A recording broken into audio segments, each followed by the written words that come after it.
Okay, welcome to Into the Channel podcast, primarily about women's football. I am your host, Dino DeCespedes, and as always, I am joined by my co-host, Mr. Grant Engel. What is up, man? Feeling all right, buddy.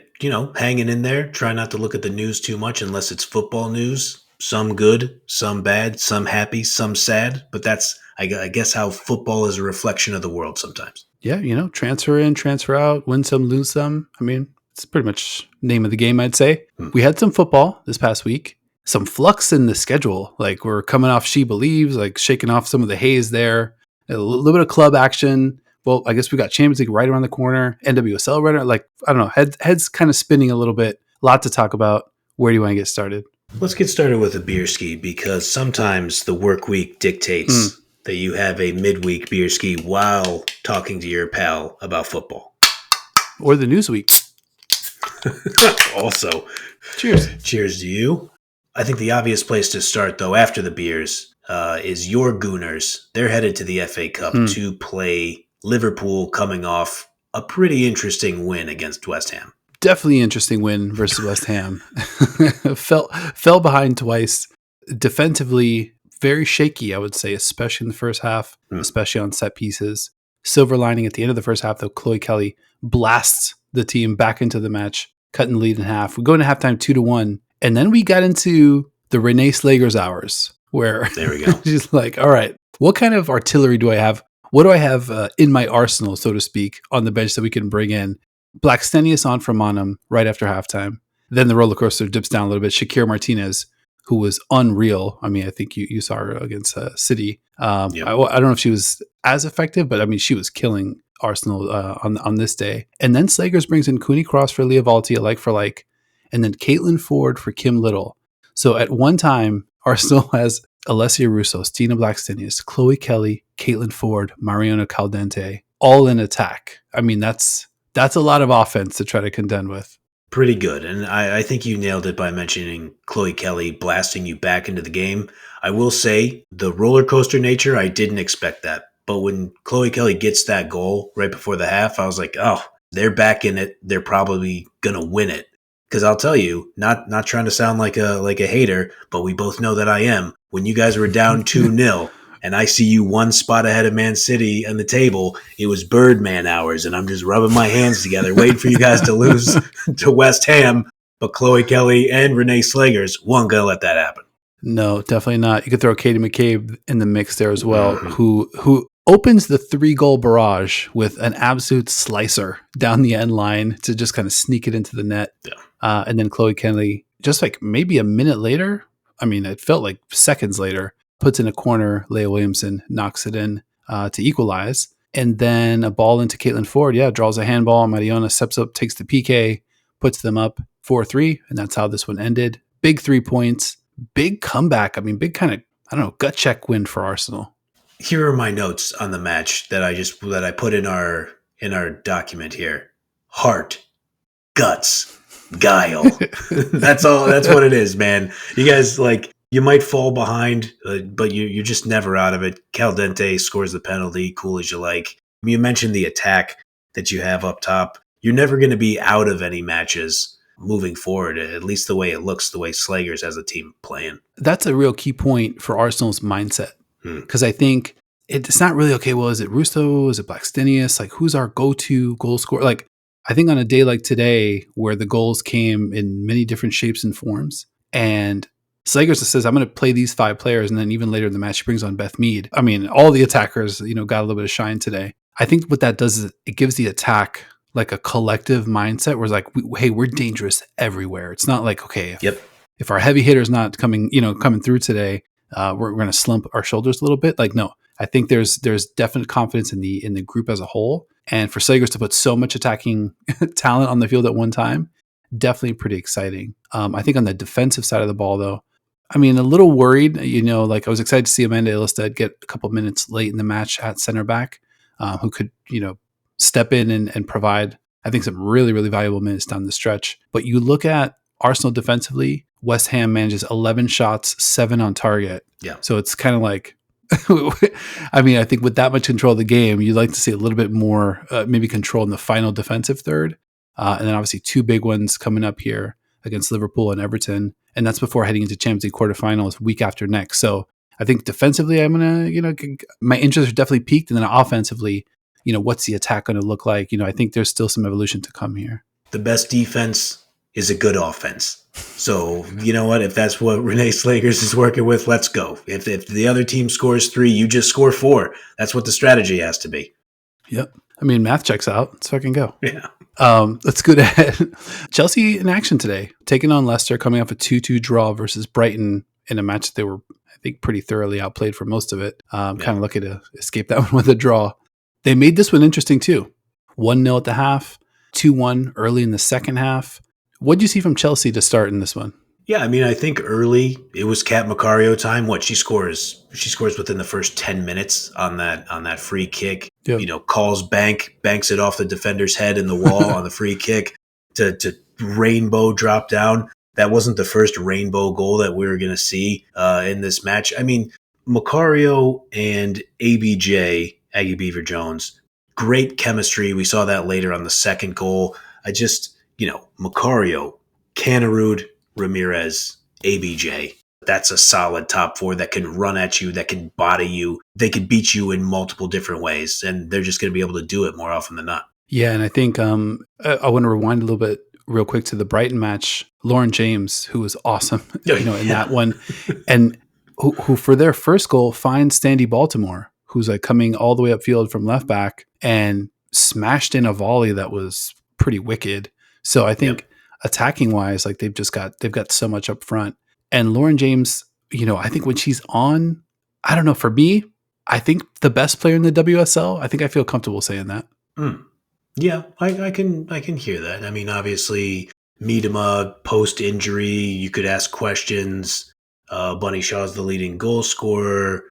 With Sam Kerr injured, I think you could make a real case.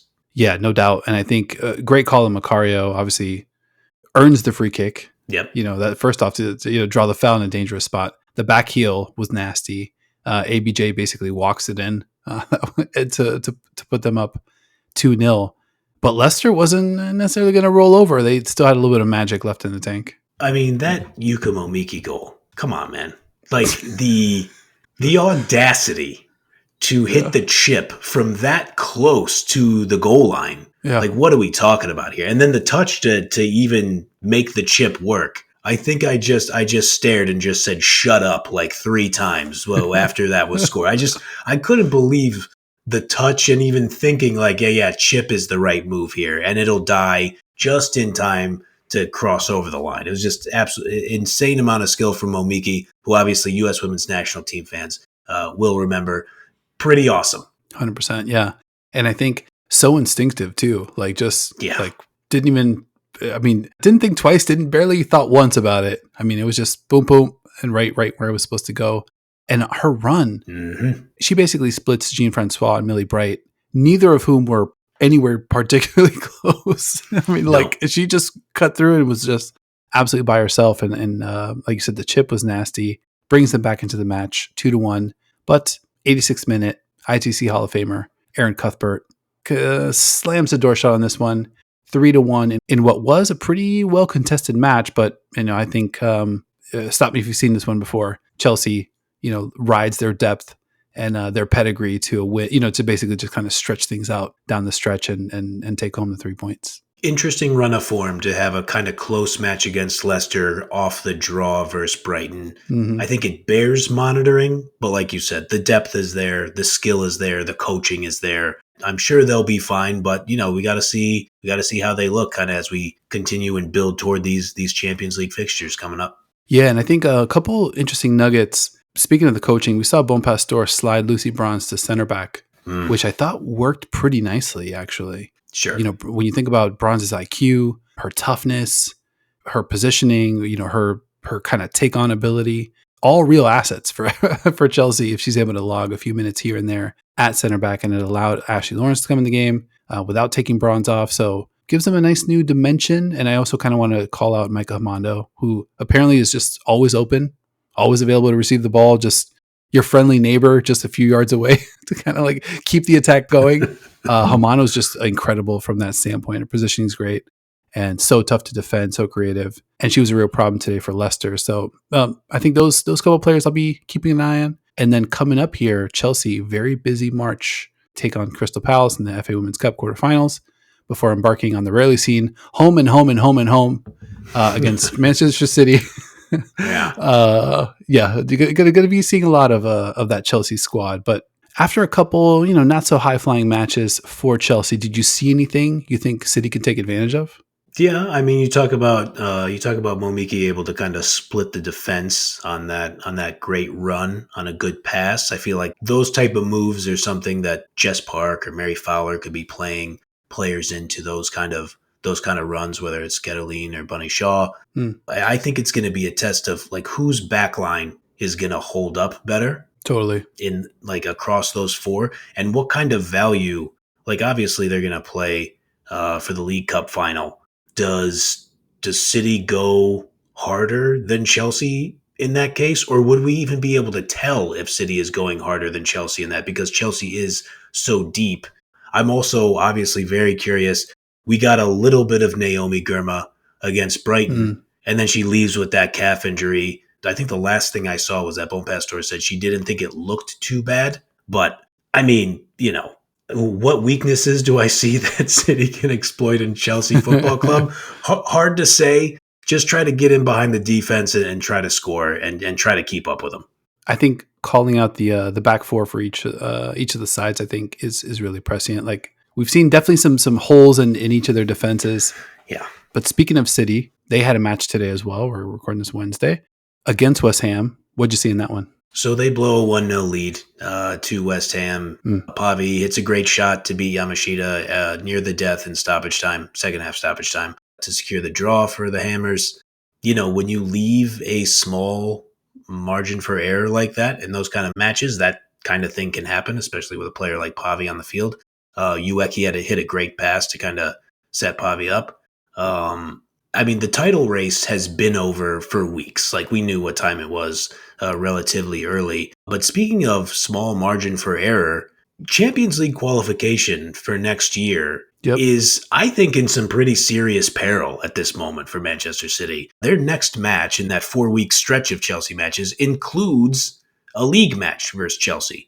Arsenal, who's 1 point ahead of us with a match in hand, is going up against Everton in their next league match. So, I think it's fair to assume that they're going to be looking up at Arsenal, who will be 4 points ahead of them for that third and final Champions League qualifier spot. That's not good.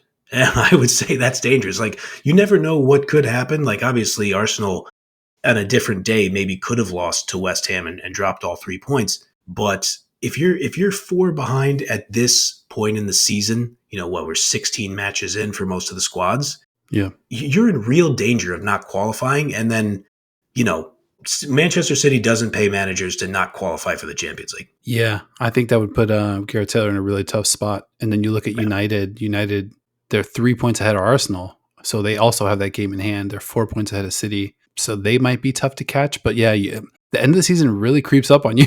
Yeah. It's only 22 matches. We're 16 in. Not a ton of time to make up ground. And then you add to that the extra grind that City's going to face, with that League Cup final, with those back-to-backs against Chelsea. And I think it's going to really kind of stretch, that team's depth and the championship round's nature of kind of where we're at in the season. Yeah, it's why I brought up the point about maybe even if City tries to smash on the gas pedal in the League Cup final, does it even make a difference against Chelsea's deep lineup? Right. We saw the return of Laura Coombs for City. I thought Austrian right back Laura Weinreuter. I thought she looked pretty good in her first start for City. They'll need her because the other signing they had, Rebecca Knock, she suffered a hamstring injury over the international break.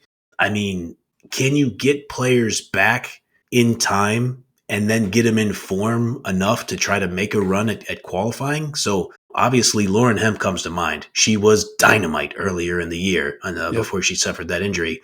Here's what Gareth Taylor said about her possible return. Quote, "Lauren is pushing on and looking really good from what we've been seeing from her. She's starting to be reintroduced to some moments of training, which has been great to see." End quote. I didn't think we would see Alex Greenwood anytime soon when she suffered her injury. But when asked about Greenwood's status compared to Hemp's. Gareth Taylor said that Greenwood's timeline was like a little behind Hemp, but then when he was asked if we could possibly see both Hemp and Greenwood play in the month of March, Gareth Taylor said, quote, "Yeah, you'd hope so." End quote. Yes, Gareth, I do hope so. I'm sure Gareth would hope so too. Yes. Yeah, so that'll be definitely something to watch. Let's switch gears though. Liga F, Athletic Club versus Real Madrid. This one was another entertaining matchup that gave us another, I don't know, pretty decent comeback to talk about. Absolutely. And I think we said it a few weeks ago when we talked about Real Madrid. I know we were talking about Arsenal able to come from behind to secure a win. We talked about it with Real Madrid, speaking of heart, guts, and guile, the ability to kind of dig deep and come back. You mentioned very presciently yourself saying the next step is for them to stop falling behind. Mm-hmm. And they said, no, Dino, we will not. We will continue to fall behind, and then we will exactly. We will continue to come back. Thank you for doing the Spanish accent yourself. I'm not going to attempt it. Yeah, subtle, but yeah, I'm glad you picked up on it. This one started a little rough. Atenea, a little rough and rugged in this one. She hits the truck stick on Atletis Garcia, who earns the penalty, steps up, smashes in the PK, put them up 1-0. Then a bit later, Caroline Weir knocks in a corner. Senior Brun gets a head on it, kind of moves it along back to Mel Lacroix, who punches it in to equalize 1-1. I went back and looked at it because I'm like, all right, so Madrid signs Lacroix, who I know is a good player. I've seen her play for France. Didn't strike me as a goal scorer, so I went back and checked. 18 Liga F matches this season. Lacroix's got 4 goals, 1 assist. In her previous 115 career D1 Arkema matches, 4 goals, 0 assists. So they've definitely unlocked a new part of her game, which has been exciting. And then if you missed this one, Olga's goal from 40, 45. I mean, I'm not even sure. It's incalculable how far away she knocked it in from. Intercepts the ball right around the halfway line, 1 touch, and then just a rocket that, I mean, felt like it was in the air for an hour and a half. And one of the most spectacularly audacious goals I've ever seen. Really, really cool moment for Madrid. And I don't know, like a good, I mean, you would love to see them, like you mentioned, not fall behind, but to be able to come back in such spectacular fashion. I think, I don't know, it's pretty exciting. Absolutely exciting. I mean, imagine being 22-year-old Adriana Nanclares. You're playing goalkeeper for Atleti, and you're just like, wow, playing Real Madrid. This is great. What a moment. And then Olga uncorks one like that, and you're standing way off your line, and you just have to be like, oh, no, this can't be. And you have to run back, and that happens to you. Unfortunate for Nanclares, but it just speaks to like what we always say with Real Madrid. And I know we talked a little bit about with Arsenal, but Real Madrid has a belief. It does not matter if they fall down. They know they have the skill and the guts to just claw back every single time. And I think you're right. I would recommend not putting yourself in those positions, especially we're recording this before they take on Barcelona and Copa de la Reina. I highly recommend they don't do that against Barcelona, but we'll see how it goes. Yep, we'll see how it goes. Indeed, that one's going to be a good one. That one going down tomorrow. You already saw it. You already watched it. Yes, you did. Tell us what happened. Right. Sunday, Madrid takes on Sevilla, 8th place Sevilla, back in Liga F action. I mean, speaking of Liga F, 5 points behind Barcelona for Real Madrid. So not completely shut. A tighter race than we have in the WSL, which is definitely saying something. We'll see what happens in Copa de la Reina. Obviously the first of 2 legs. But yeah, Liga F could get a little drama down the stretch. And speaking of Barcelona, they took on Eibar. Yeah. Eibar? What'd you say in that one? Domination from Barcelona. They score 3 minutes in. Meruelo to Payor. Over the top was a work of art. I love Payor's like cool mentality, where the announcer pointed it out too. She could have hit it first time to try to beat the keeper who was way off her line, but instead she just collects it, goes over to her left. Acute angle, doesn't matter. Payor is going to finish that. Even though Payor, I think she scored once in this match. She could have had a brace, I think. Love an acute angle. Barcelona wins the race this week, which I think we should start charting. I don't know if it's ITC record book worthy. It might be, but Barcelona wins the race by scoring in the 3rd minute. We'll talk about Lyon. later. They took twice as long. Who knows what they were even doing before they were able to score. Bunch of bums. And so, everything looks great for Barcelona once again. I do want to give credit to Ibar real quick, who should have had the equalizer, in the 19th minute when Spanish forward Carmen Alvarez was erroneously called offside. She was pretty clearly onside on the replay. Neither here nor there. Something tells me that might not have been enough for them to scratch out a result in this one. Beruelo looked super sharp. Patri looked great. Vicky Lopez looked super dangerous. 8 of their 10 starters in the field had a goal contribution in this one. I think It's safe to say the trophy machine is back up and running. I was going to ask you about this. So, in this one, Pariuelo scores twice, and not only scores twice, but like really good skill, really soft touches to kind of like make that happen. Bayor, who you mentioned, that was awesome. Claudia Pina, icing on the cake, 12 yards out. She dinks a ball that, even though she's 12 yards out, travels 20 yards in the air. Wicked parabola to make it 8-1. They're just getting goals from all over the place.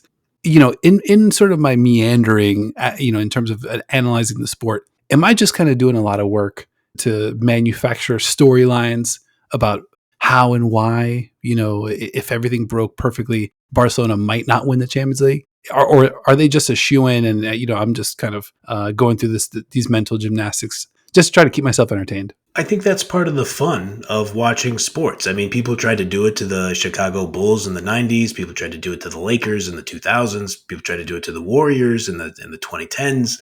Like, this is kind of, people tried to do it to your Miami Heat in the early 2010s. Like, this is kind of how it goes. And I think there was some merit to some of the disjointedness of the attack, especially at times for Barcelona. But after a while, I mean, I obviously have, as the Barcelona guy on the show, I have dutifully and faithfully not jumped off the bandwagon. I think it's fair to ask some questions, but there's just too much talent. Again, I mean, let me just make sure I'm not making this up. Yeah, Alexia Putellas doesn't play again in this match, and they're absolutely dominating. Aitana Bonmati doesn't appear in this match. That's 4 Ballon d'Ors who don't even appear on the pitch in this match, and they win 8-1. I realize Ibar, not exactly a bunch of world beaters, but this is just who Barca is. We haven't even said the name Esme Brooks, who I think we just got to go with the Dutch nuclear weapon back there at left back. She just unlocks so much for that squad. And she was the one who had the assist on the CGH goal. Yep. They just can crush you from anywhere on the field. Yeah, and I think, let's talk about the team that you mentioned. Took twice as long to score. Maybe one of the only teams that might be able to push Barcelona, we'll see, in the Champions League, Lyon. They had a pretty routine win versus Strasbourg, 4-0. Goals from Les Sommer, Wendy Renard, Melchi Dumornay, Tabitha Chawinga. It seems like every week there's a handful of goals from mostly those players, and maybe there's a Heaps in there. Maybe there's a Diani in there. Maybe there's a Van de Donk in there. But you zoom out a little bit, 16 Premier League Arkema matches this season, 14 different goal scorers. Amazing. And in their 22 matches played in Premier League Arkema and the Champions League, they've allowed 5 goals. There you go. Where we're at a very kind of like unique time, 2 weeks away from the quarterfinals kicking back off Champions League wise. Lyon seems to be kind of humming. But with that said, I don't want to say that it feels like they plateaued, but I feel like what the team that they're going to be is the team that we've already seen this season, where to your earlier point about Barcelona, working out some of those kinks, obviously Patri's back, no Alexia, no Aitana, we got to look at that. Brooks kind of coming into her own at that left back spot, so it feels like there's still some evolution potential at Barcelona.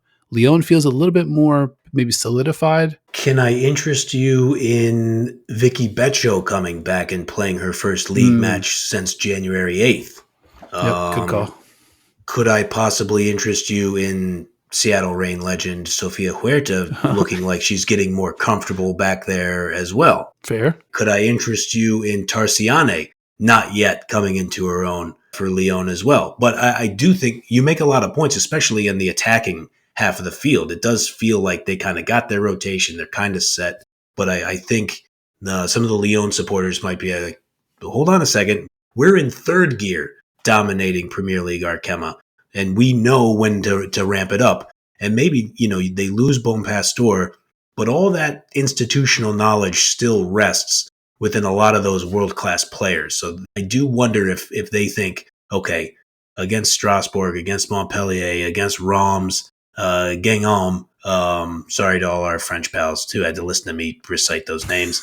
I think that they're probably of the mind, we can beat them in third gear. We know when we got to ramp it up. Yeah, that's fair. Yeah, and Reims is next up for Lyon. That's going down next Friday, 4 p.m. Eastern. Quick stop over in Germany. Bayern and Wolfsburg are other two Champions League quarterfinalists. Not in action, but they will kick back up this weekend. Saturday, Wolfsburg takes on 5th place Leipzig, 8 a.m. Eastern. And Sunday, Bayern Munich takes on 10th place Cologne, 9 a.m. Eastern on Sunday, as mentioned. And that is before those two big squads go head-to-head Friday, March 14th. Wolfsburg, Bayern Munich, match week 17 in Frauen Bundesliga for most of the marbles, I'd say. I think that one's going to go a good ways in terms of deciding who is going to take Frauen Bundesliga, so we'll be locked in for that. Obviously, every sports coach yells at you, don't look ahead, don't fall into the trap game mentality, et cetera, et cetera. March 14th, Bayern Munich at home versus Wolfsburg, as you mentioned, for at least a good portion of the marbles potentially in Frauen Bundesliga.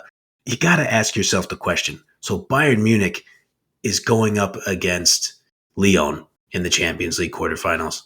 Wolfsburg is going up against Barcelona in the Champions League quarterfinals. I realize that fixture between those two squads is like 4 or 5 days ahead of when they have to play their first Champions League fixture. I think you got to go for it in this league match, because as much as you want to believe, and both those teams who have incredible pedigree, as much as they believe they could beat Lyon or Barcelona, you can't. And so you're not going to. So you have to try to win. You should try to win Frauen Bundesliga and get that 6-point swing. I think it's going to be an absolutely fascinating match in 2 weeks. Or no, it's not even 2 weeks. I'm lying to you. It's in 11 days. It's in 9 days. I can't even do math. I'm so excited for the match, I can't even count. Yeah, next Friday. It's just that level of exciting. I mean, you definitely got my wheels turning on, I don't know, what the lineups look like and where the investment goes to. And to rewind back a little further, the City-Chelsea chess match with regard to, right, who do we play? How many chips are we pushing in for each of these ties? Because you could make the case that outside of depth, if you just look at the units on the field, I think it's pretty even. And I think you look at a team like Bayern and Lyon, it could be some of that too. But I think you're right. Coaches at this point of the season, organizations at this point of the season have to make some, kind of tough implicit choices about, all right, how much are we really investing here? What are the objectives, and how do we start to prioritize those? Which trophy do you think you have the best chance of winning? And it's, we've talked about it in multiple shows. Like, if you're a team who thinks you could win the League Cup and it would be an upset for you to win the League Cup, and you're drawing dead for the league, why wouldn't you put all that investment into a trophy, into potentially winning it? I think it's a consistently fascinating question that now we have a few different opportunities to see it in different countries, in different leagues, to see how these teams handle it. I think it's going to be incredibly interesting to watch. Yeah, cannot wait. And totally agree with you. Every good manager says, do not get caught looking ahead. But with that said, quick look ahead for the ITC, episode 105. We'll talk some NWSL Challenge Cup, everything we saw and learned in that one. Your boy will be in the building. I'll be hanging up the day before, trying to pick up some little nuggets off the floor. And then obviously in the press box for the big matchup Friday night. We'll be back next week, crossing the streams. Rumor has it, your boys will be live with our friends at Shades of Blue. So make sure you're following them. Make sure you're following us. Details to come on our social. And then next week as well, NWSL preview in full. We're going to do it. We've got our 7-7. I mean, I don't know. The calendar never stops, man. Yeah, no doubt. I mean, the NWSL just thundering into the mix also. That is fantastic. I can't wait to chat with our pals over at Shades of Blue. I think, apologies if I've missed it, but I think I got this idea that, if City fails to qualify for next year's Champions League, and let's say they don't win the League Cup, what do you think about the idea of Gareth Taylor out and then steal Seb Hines away from Orlando? Where do you land on that idea? No, I don't like it. Not supportive.